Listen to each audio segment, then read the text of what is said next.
હાલમાં મોટી ચર્ચા ચાલી રહી છે કે અરબ સાગર અથવા બે ઓફ બંગાળની ખાડીમાં લો પ્રેશર અથવા ડિપ્રેશન કે સાયક્લોનિક સ્ટોર્મ બનવાની સંભાવના છે. તો ઓક્ટોબર મહિનામાં 15 ઓક્ટોબર પછી સાયક્લોન જેનેસિસ થાય છે, એ સાચી વાત છે. પણ એ મોસ્ટ ઓફ સાયક્લોન જેવું બનતા હોય છે તે બંગાળની ખાડીમાં બને કે પછી અરબ સાગરમાં બને, ગમે ત્યાં બને.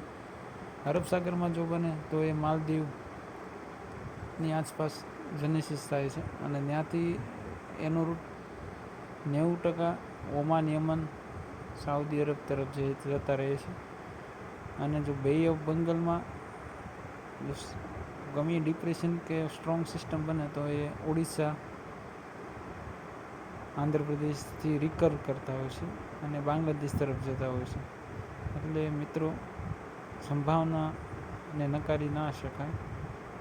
સાયક્લોન આપણે જોતું તો નથી, પણ જો બને